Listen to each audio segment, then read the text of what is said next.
Whispers के दूसरे episode पे। अभी पहला मैच आईपीएल का स्टार्ट हो गया है और मतलब ये एंड हो गया अब तो मतलब सीएसके और आरसीबी का ओपनिंग मैच था, कर्टेन रेजर था आईपीएल 2024 का। और मतलब सीएसके जीत गया है मैच बहुत आराम से ये। और मोस्ट इम्पोर्टेंटली आरसीबी बहुत टिपिकली फैशन में हारी है जैसे वो हारती है हमेशा। बट क्या इनसाइट सबसे पहले एक चीज है, दोनों से पूछता हूँ, पहले रिदम से पूछता हूँ मैं। आरसीबी ने टॉस जीत के बैटिंग डिसाइड करी यहाँ पे फाफ डुप्लेसिस ने। लेकिन ये मतलब चेन्नई जो पहले वाली विकेट थी उसमें तो बहुत अच्छा था कि ठीक है वहां पे टर्न बहुत होता है, आप सेकंड बैटिंग में आपको दिक्कत होती है। बट ये तो नया ग्राउंड बन गया, देखा कि बैटिंग अच्छी है। तो ये टॉस कितना इंपॉर्टेंट था और सही था टॉस बैटिंग करना? तो ये जो हमारा the El Clasico of IPL जो एमआई सीएसके और एक सीएसके वर्सेस आरसीबी का मैच रहता है, वो सभी मतलब सबसे ज्यादा हाइप क्रिकेट वाला मैच रहता है हमारा। तो मैं ये तो नहीं कहूंगा कि मैच बहुत ज्यादा एकदम बहुत टक्कर का रहा, लेकिन जो टॉस वाला पॉइंट है वो एक बहुत ही मतलब कि हम बॉलिंग, मैं ये कहूंगा कि मेरे हिसाब से डाइसी था, क्योंकि आप बॉलिंग तब लेते अगर ड्यू होती। इस मैच में ड्यू नहीं थी बिल्कुल। तो मेरे हिसाब से ये दोनों चीजें मतलब मैं कह सकता था कि डाइसी हैं, लेकिन पहले बैटिंग करना थोड़ा मैं कह सकता हूँ, क्योंकि चेन्नई के पास इतना पावर हाउस है बैटिंग का, और शायद आरसीबी जैसे कोहली है, फाफ है, वो चेजिंग में बहुत अच्छे हैं। और जो एक बार जब कोहली और फाफ के लिए मैं कहूंगा कि जब स्कोर ऑन द बोर्ड होता है तो फिर उनके लिए बहुत अच्छा रहता है चेज करना। तो आरसीबी के पॉइंट ऑफ व्यू से मैं कहूंगा कि टॉस में थोड़ी मेरे हिसाब से थोड़ी सी चूक हो गई कि वो बॉलिंग ले सकते थे। लेकिन ओवरऑल मैं कहूंगा कि आरसीबी को अपनी बॉलिंग पे बहुत काम करना पड़ेगा, क्योंकि आरसीबी अपनी बॉलिंग की वजह से हारी है। क्योंकि आप देखिए कि सीएसके की बैटिंग वन वे गई है, और सीएसके को कोई स्ट्रगल करने की जरूरत नहीं पड़ी है। रहाणे ने मारा, डैरल मिचेल ने मारा, रचिन रविंद्रन ने मारा, जडेजा शिवम सबने मारा है। तो मैं कहूंगा कि हाँ, तो इसमें कोई डाउट नहीं है कि आरसीबी को अपनी बॉलिंग पे काम करना पड़ेगा। वैसे कंप्लीट ऑलराउंड परफॉर्मेंस था चेन्नई का ये, स्पेशली अगर मैं बैटिंग की बात करूं। मतलब गायकवाड ने भी स्टार्ट ठीक दिया था, 15 पे वो आउट हो गया। लेकिन उसके बाद रचिन रविंद्र एक बहुत बड़ा पॉजिटिव था। उससे पहले मैं फर्स्ट इनिंग्स पे एक बार आता हूँ इशू। ये जो मतलब दिनेश कार्तिक और अनुज रावत थे, उन्होंने बहुत अच्छी बैटिंग करी, इस पे मैं एक बार आऊंगा। बट मुस्तफिजुर के 4 विकेट, मतलब मुस्तफिजुर आरसीबी को गेम से दूर कर गया, क्योंकि वरना आरसीबी बहुत अच्छे स्टार्ट पे था, 40 रन लग गए थे पहले 4 ओवर में। बट जिस तरीके से उसने आके फाफ डुप्लेसिस का विकेट लिया, उसके बाद फिर मैक्सवेल को भी जल्दी आउट किया, वो दो बहुत क्रूशियल पार्ट्स थे। तो वो कितना इंपॉर्टेंट था, मतलब आज in terms of man of the match भी शायद इसी को मिलेगा, क्योंकि अभी पोस्ट मैच हुआ नहीं है इस टाइम पे। तो 4 विकेट लिए और बहुत टाइम बाद आईपीएल में वापस कम किया, क्योंकि बीच में इंजरीज भी थी। तो मुस्तफिजुर का कितना इंपॉर्टेंस रहेगा चेन्नई को आगे आने वाले विकेट में भी, क्योंकि चेन्नई में स्लोअर डिलीवरीज और वेरिएशन से काम आएंगी आगे भी उनको।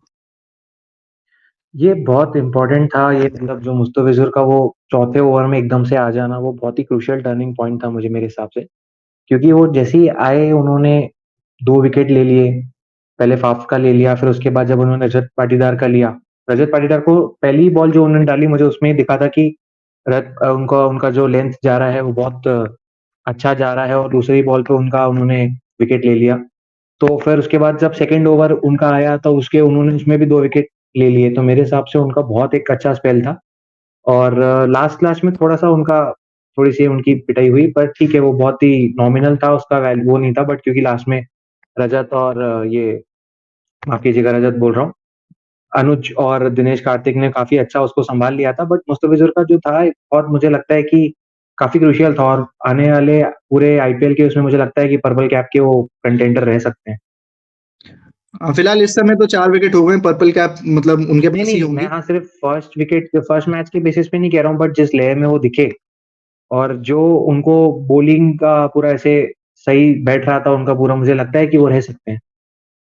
हाँ बिल्कुल, यूं ही कंडीशन सूट करेंगी और बहुत अच्छा मतलब अभी स्टार्ट मिल गया है। बट रितिम तेको क्या लगता है अभी, मतलब मुस्तफिजुर की बहुत अच्छी बॉलिंग रही, हमको एक्सपेक्टेशंस थी। बट चेन्नई के अंडर आके परफॉर्मेंसेस हर प्लेयर की इंप्रूव हो जाती है, क्योंकि अगर तेको याद होगा, मुंबई जब से एसआरएच से छूटा है, मतलब एसआरएच में उनको परफॉर्मेंसेस अच्छी थी बहुत, बट जब से एसआरएच से बाहर निकले हैं उसके बाद से कहीं सेटल हो नहीं पाए हैं वो। लेकिन अब चेन्नई में आके फाइनली लग रहा है कि परफेक्ट जगह है मुस्तफिजुर के लिए। मुस्तफिजुर हम कहेंगे कि चेन्नई में जो भी प्लेयर आता है उसका बेस्ट ऑटोमेटिक निकल जाता है। वहाँ का एक माहौल ही ऐसा है कि जो भी वहाँ जाएगा, हम उनको डैड सामी बोलते थे 2 साल पहले, लेकिन वो डैड सामी ने ही हमको कप जीत के दिखाया था यंगस्टर्स के अगेंस्ट। हाँ चेन्नई के अंदर जैसे कि हम बोलते हैं कि जो है सब धोनी का जो एक्स फैक्टर है वो शायद कहीं नहीं मिलेगा आपको वर्ल्ड क्रिकेट में। वहाँ जो भी आता है, आप राणे को आपने कभी, आप एक बात बताओ, राणे को कभी ऐसे खेलते हुए देखा है पिछले 2 साल में, जो आज वाले मैच में और जो लास्ट सीजन में खेला है? बंदा ऐसा कभी हमने उसको 10 साल से देख रहे हैं राणे को, लेकिन कभी हमने पूरा ऐसे नहीं गेम देखा। चेंज। शिवम दुबे का परफॉर्मेंस देखो, शिवम दुबे शायद राजस्थान में भी खेल चुके हैं और आरसीबी में भी खेल चुके हैं, और शिवम दुबे को आप अब देख लो, अब उसकी क्या परफॉर्मेंस है। आप पति राणा को देख लो, पिछले साल उसकी क्या परफॉर्मेंस थी। मतलब चेन्नई में कुछ तो है।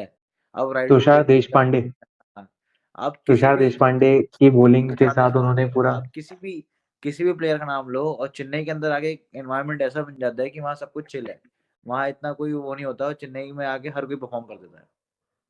हाँ, वही मतलब चेन्नई की मैनेजमेंट मेरे ख्याल में सबसे ज़्यादा क्रूशियल है। अभी मेरी और इशू की बात हो रही थी कुछ टाइम पहले। हम लोग बात कर रहे थे कि मैनेजमेंट कितना ज़रूरी है। प्लेयर कोई भी हो, प्लेयर अब सेकेंडरी हो गया, बट सपोर्ट स्टाफ और मैनेजमेंट जो एनवायरनमेंट क्रिएट करता है, उसके बाद अगर आपकी प्लेइंग 11 थोड़ी कमज़ोर भी हो, लेकिन आपके जीतने के चांसेस बहुत हाई रहते हैं आईपीएल जैसे फॉर्मेट में जो बहुत लंबा चलता है। इसके बाद मतलब मुस्तफिजुर से हट के एक बार मैं कहूँगा, मतलब आरसीबी बहुत ही ट्रिकी पोजीशन पे थी, लेकिन उसके बाद जिस तरीके से दिनेश कार्तिक और अनुज रावत ने फिनिश किया, 170 से प्लस मोर देन इनफ था। बॉलिंग खराब हुई, उसकी वजह से हार गई आरसीबी, बट बैटिंग में काम पूरा कर दिया था उन दोनों ने, स्पेशली लास्ट के ओवर्स में आके ऑलमोस्ट 13.5-14 रन पर ओवर के स्ट्राइक रेट से उन्होंने मारा। बट दिनेश कार्तिक और अनुज रावत, अब ये कितना क्रूशियल रहेगा आरसीबी के लिए, क्योंकि आरसीबी के पास इससे पहले अभी कोई फिनिशर था नहीं, क्योंकि दिनेश का भी पिछला सीजन अच्छा नहीं गया था। तो ये कितना इंपॉर्टेंट रहेगा। पहले मैं रिदम तुझसे पूछता हूँ, अनुज रावत से मुझे बिल्कुल एक्सपेक्टेशन नहीं थी, टू बी ऑनेस्ट। ऑब्वियसली बहुत अच्छा प्लेयर है, ऐसी बात नहीं है, लेकिन ऐसी परफॉर्मेंस होगी मैंने नहीं सोचा था, स्पेशली अब लेफ्ट हैंड बैटर और है, तो फिनिशिंग में कितना काम आएगा। अनुज रावत और दिनेश कार्तिक ने जिस हिसाब से फिनिश किया है वो एकदम अनएक्सपेक्टेड था, क्योंकि आप देखो टॉप ऑर्डर एकदम से कोलैप्स कर गया था। मैक्सवेल की विकेट, फाफ की विकेट, कोहली की विकेट बहुत जल्दी चली गई थी। तो मैं अभी भी कहूंगा, और मैंने अभी बोला भी था ऋतिक को, कि दिनेश कार्तिक का हो सकता है कि ये लास्ट आईपीएल हो, लेकिन वो उसका बेस्ट आईपीएल हो सकता है, क्योंकि जिस लय में वो दिख रहे हैं और जितना उनको एक्सपीरियंस है। मतलब हम लोग धोनी को बहुत बड़ा एक प्लेयर मानते हैं, लेकिन अगर आप देखो तो धोनी से ज्यादा एक्सपीरियंस है दिनेश कार्तिक को। तो शायद ये हो सकता है कि दिनेश कार्तिक आरसीबी के लिए एक बेस्ट फिनिशर के रूप में निकल के आए। अनुज रावत की बहुत पहले हम उनको बहुत एक मैच के बेस पे जज नहीं कर सकते, लेकिन जिस हिसाब से उन्होंने आज बैटिंग करी है, हो सकता है कि वो भी एक अनुज रावत और दिनेश कार्तिक पूरे सीजन में उनके लिए ऐसे ही फिनिश करते हुए आए। क्योंकि हम जब भी देखते थे आरसीबी के पास टॉप 4 हैवी रहता था, हमेशा टॉप 4 उनके बहुत हैवी रहते थे। उसके बाद उनकी बैटिंग परफॉर्मेंस में वो डोमेस्टिक प्लेयर स्टार्ट हो जाते थे और फिर वो डिप करती थी बैटिंग। लेकिन अब जो दिनेश कार्तिक और अनुज रावत ने जो आज दिखाया, उससे कॉन्फिडेंस बहुत आएगा आरसीबी को। तो वो एक्सपेक्टर रहेंगे वो दोनों प्लेयर उनके लिए। नहीं, वही अब ये फिनिशिंग जो है आरसीबी की बहुत स्ट्रांग हुई है। इशू एक चीज मुझे पूछनी थी, अभी आरसीबी की बैटिंग हमेशा अच्छी रहती है, हमको मालूम है, बट कहीं ना कहीं जो बॉलिंग वाला पार्ट है आज की डेट में भी अब इम्पैक्ट प्लेयर से काफी चीजें आसान हो गई हैं दोनों टीम्स के लिए। आप एक एक्स्ट्रा बैटर के साथ उतर सकते हो अगर पहली बैटिंग कर रहे हो, बट अभी भी प्राइमरी कॉज जो आरसीबी की लॉस का है वो बॉलिंग है। अब देखो क्या लगता है, देख Yash Dayal as an impact player आ गया, लेफ्ट हैंड ऑप्शन है, बहुत अच्छी बॉलिंग करते हैं, ऐसी बात नहीं है, लेकिन जो एक्यूरेसी और जो डेथ बॉलिंग चाहिए वो सिराज भी अभी उस फॉर्म में नहीं है ना, इल्जारी जोसेफ से वो हमें करते हुए देखिए। तो इस टाइम पे क्या रीस टॉपली या फिर फर्ग्यूसन, आपके पास दो ऑप्शंस हैं, या आकाशदीप भी है जो आप यश दयाल की जगह ला सकते थे, बट वो राइट हैंड है। तो क्या लगता है बॉलिंग में क्या इंप्रूवमेंट्स हो सकती हैं अभी इस टाइम पे। एग्जैक्टली मैं रीस टोपली की ही बात निकालने वाला था, क्योंकि उनके पास जो है एक भी ऐसा एक इम्पैक्टफुल प्लेयर नहीं है उनकी बॉलिंग लाइनअप में जो डिफरेंस क्रिएट कर सके। जैसे रीस टोपली आ जाते हैं, उन्होंने वो मतलब झटके से 1 या 2 विकेट कभी भी ले लेते हैं एनी टाइम। तो उनका एक बॉलिंग डेप्थ नजर नहीं आ रहा था आज। और क्या कहते हैं, जैसे रीस टोपली हो गए, लोकी फर्ग्यूसन हो गए, मतलब वही मेरा कहने का मतलब है कि कोई भी ऐसा इम्पैक्टफुल प्लेयर उनकी बॉलिंग लाइनअप में दिखा नहीं। एक आज भी उनकी बॉलिंग लाइनअप मोहम्मद सिराज उनके लिए बहुत बड़ा कंसर्न है, क्योंकि बट मोहम्मद फॉर्म में नहीं है। सिराज का बहुत अंडर परफॉर्म रहता है जब भी वो डेथ ओवर्स में जी। आते हैं, या फिर कोई भी प्रेशर वाली सिचुएशन होती है तो वो बहुत अंडर परफॉर्म करते हैं मोहम्मद सिराज। एक चीज मुझे भी लगी ऐसी, स्पेशली सिराज को लेके, कि जब भी प्रेशर आता है, मतलब पेस ज्यादा हो जाती है और फिर वो जो एक्यूरेसी रहती है वो मेंटेन नहीं हो पाती है, वो बहुत भारी पड़ती है। मैंने ये चीज देखी आज, सेम चीज अल्जारी जोसेफ के साथ भी हुई, और मतलब बाद में मैंने उसके साथ मोहम्मद सिराज के साथ भी होते हुए देखी कि उनकी एक्यूरेसी दोनों की, एक बार रन आने लग गए, एक्यूरेसी बहुत इफेक्ट होती है। और उसके अलावा मतलब ये आरसीबी की बॉलिंग है, मेरे ख्याल में ये जो है बहुत प्राइमरी कंसर्न रहेगा। बॉलिंग में क्या चेंजेस रहेंगे वो तो आने वाले आगे मैचेस में हमको मालूम पड़ेगा सबको। एक फाइनल चीज है, मतलब शिवम दुबे का शॉर्ट बॉल का इशू रहता है, बट ये गेम आगे जिस तरीके से जडेजा और शिवम दुबे ने मेंटेन किया, क्योंकि जहां पे गेम फंसा था, जब वो 5वां विकेट गिरा था तो गेम इवनली पॉइस था, मतलब आपको run rate required run rate 9.5-10 की चली गई थी तब, और चेन्नई जैसे विकेट में इतना आसान नहीं होता है कि आखिरी के 6 या 7 ओवर में अगर आपको 10 की रन रेट से बनाना है, और वो भी कीपिंग इन माइंड कि सामने वाली बॉलिंग कैसी है।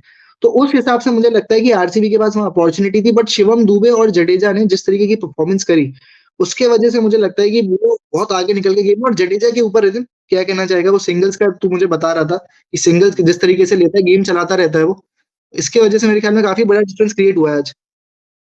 इंडियन क्रिकेट में जडेजा, धोनी और विराट कोहली से ज्यादा फास्टेस्ट रनर तो कोई है नहीं, और जिस हिसाब से सिंगल्स निकालने की एबिलिटी है जडेजा के पास, जो आज हमने देखा कि वो 30 सर्कल के अंदर भी टैप करके वो 2 रन भाग रहा था, जडेजा और दुबे दोनों, तो उससे रन रेट में बहुत फर्क पड़ा। उन्होंने कम से कम 3 से 4 बार 2-2 रन भागे 30 सर्कल के अंदर ही। तो इससे बहुत बड़ा, हम लोग सोचते हैं कि टी20 क्रिकेट केवल चौके और छक्कों का है, लेकिन जो वो मिड ओवर्स में आप बीच में जो 2 रन, 2 को 3, 1 को 2 ऐसे जब कन्वर्ट करते हो ना, तो उससे आप रन रेट को पूरा एकदम, आप ऑपोजिशन टीम से आप ले जाते हो पूरा। तो जडेजा के पास वो एबिलिटी है, और इससे ऑलराउंड परफॉर्मेंस जो टीम को बैलेंस देते हैं जडेजा, तो उसका तो कोई कंपटीशन है नहीं। और इशू शिवम दुबे को देख के क्या लगता है? अभी मतलब ऑब्वियसली टी20 वर्ल्ड कप भी आ रहा है, फिनिशर एक बहुत क्रूशियल रोल है, रिंकू सिंह ऑलरेडी एक ऑप्शन है, बट शिवम दुबे का जो ट्रांजिशन देखा है, मतलब मैंने इतना स्विफ्टली चेंज होते हुए मैंने किसी का करियर नहीं देखा जितनी जल्दी मैं शिवम दुबे का देख रहा हूँ। तो शिवम दुबे का देखो क्या लगता है इशू की, मतलब क्या लॉन्जेटिविटी और सीएसके के लिए कितने इंपॉर्टेंट रहेगा अभी वो? सीएसके के लिए कितने इंपॉर्टेंट रहेंगे वो तो हमने लास्ट ईयर ही देख लिया था कि वो उन्होंने कितना क्रूशियल रोल प्ले करा था। और रही बात, मुझे सबसे अच्छी शिवम दुबे की बात ये लगती है कि वो जो मिडिल ओवर्स रहते हैं स्पिन वाले, जो गेम को स्लो कर देते हैं या फिर जो गेम में 1-2 विकेट्स ले आते हैं कभी भी, वो उन ओवर्स को बहुत आसानी से निकाल देते हैं। और आसानी क्या, इवन वो दूसरे स्पिनर्स पे प्रेशर डाल देते हैं ताकि फिर उनसे भी गलती हो जाती है, और जो नॉन स्ट्राइकर एंड पे उनके साथ जो उनका पार्टनर खेल रहा है वो भी फिर अच्छे फ्लो में आ जाता है। मतलब वो प्रेशर क्रिएट नहीं होने देते हैं वो स्पिनर्स का, और वो उन ओवर्स में ऐसा इतना ऐसे दबदबा क्रिएट कर देते हैं अपना, ताकि वो फिर रन्स भी अच्छे से आ जाते हैं। वो जो मेन वो ओवर्स जो निकल जाते हैं, मुझे सबसे अच्छा उनकी वाली बात लगती है। और रही बात वर्ल्ड कप की, तो अगर उनका ये सीजन बहुत मैटर करता है उस चीज पे, अगर उनका ये सीजन भी पिछले सीजन के जैसा या उससे थोड़ा और अच्छा जाता है, तो मुझे लगता है कि वो वर्ल्ड कप के लिए बहुत अच्छे कंटेंडर बन सकते हैं। ठीक है, मतलब मिडिल ओवर रहते हैं, और मिडिल ओवर्स में मतलब शिवम दुबे की एक्सपर्टीज रही है, ये चीज हमने पहले भी थोड़ा करी। और थोड़ा वो अपना बॉलिंग पे अपना अगर वो और काम कर लें, तो वो मतलब बहुत बहुत अच्छी चीज हो जाएगी इंडियन टीम के लिए। ठीक है, फाइनल फाइनल क्वेश्चन है। सचिन रविंद्र का पहला मैच था, बट मुझे देख के लगा नहीं कि भाई मतलब ये फर्स्ट मैच खेल रहा है, क्योंकि आईपीएल में प्रेशर बहुत ज्यादा होता है, हमको मालूम है। बट रिदम क्या लगता है, आखिरी चीज है ये, इसके बाद हम लोग एंड करेंगे इसको। तो सचिन रविंद्र का जो बूस्ट था स्टार्टिंग में, ऑब्वियसली मतलब जो ऋतुराज की जो परफॉर्मेंस थी, अभी आज 15 रन ही है, लेकिन एक तरफ से जो स्ट्राइक रेट उन्होंने मेंटेन करके रखा, वो कभी आरसीबी को गेम में आने नहीं दिया उसने। सचिन रविंद्र को हमने वर्ल्ड कप में भी एक्सपेक्ट नहीं किया था कि वो ऐसा खेलेगा, और आईपीएल में भी हमने नहीं किया था कि इंडियन पिचेस पे इतना उनका टेस्ट नहीं हुआ था। लेकिन जिस हिसाब से आज उन्होंने स्टार्ट दिया सीएसके को, जो एक टाइम पे, मैं बहुत बड़ा नाम ले रहा हूँ, जो माइकल हसी दिया करते थे चेन्नई को स्टार्ट, उस तरीके से उन्होंने, हो सकता है कि वो अभी बहुत यंग है, वो माइकल हसी वाली लेगेसी को कंटिन्यू करें सीएसके के लिए, क्योंकि हो सकता है कि वो लंबा चलेंगे अब सीएसके के लिए, क्योंकि सीएसके अगर किसी प्लेयर को बैक करती है तो फिर वो उसको लंबा लेके चलती है। और धोनी भले ही इस टीम में एज अ प्लेयर रहे ना रहे, लेकिन डगआउट में आपको हमेशा देखेंगे, तो धोनी की इनपुट्स आपको यंगस्टर्स पे और वो हमेशा देखेंगी। तो सचिन रविंद्र का जो स्टार्ट हुआ आईपीएल में, वो बहुत ही बढ़िया स्टार्ट हुआ है, और ये कंटिन्यू रहेगा, क्योंकि वो बहुत ही कॉन्फिडेंट प्लेयर है। और उसको एक फायदा मिलता है कि वो एक left hand right hand combination देता है ओपनिंग में ऋतुराज के साथ, तो उसको वो दोनों चीजों का बहुत फायदा मिलने वाला है। और जिस हिसाब से उनकी परफॉर्मेंस है, जो उनकी सिंगल लेने की और पावर हिटिंग की जो दोनों एबिलिटी उनके पास है, जो कि हर एक प्लेयर के पास नहीं होती, वो कभी भी अपना गियर बदल सकते हैं, वो कैसे भी खेल सकते हैं। तो रचिन रविंद्र बहुत ही क्रूशियल एसेट है सीएसके के लिए, तो वो लंबी रेस का घोड़ा है, रचिन रविंद्र लंबा चलेगा। ये बहुत मतलब ये काफी हेल्दी रहा कॉन्वर्सेशन हमारा, क्योंकि हमने काफी मैच को एनालाइज किया और देखा कि कहाँ प्रॉब्लम्स थी। आरसीबी की बॉलिंग एक इशू है, चेन्नई की भी बॉलिंग इशू है, बट वो आने वाले समय में धोनी और सीएसके के मैनेजमेंट ऐसा वो कहीं ना कहीं बेस्ट निकाल देंगे। प्रॉब्लम आरसीबी के लिए रहेगी, बट हम लोग इस टॉपिक को आगे निकालेंगे जरूर जब सीएसके के और मैचेस होंगे। कल दिल्ली और पंजाब के मैचेस हैं, और केकेआर और एक टीम और है साथ में, केकेआर और एसआरएच के मैच है, ये दो मैचेस और है। हैदराबाद।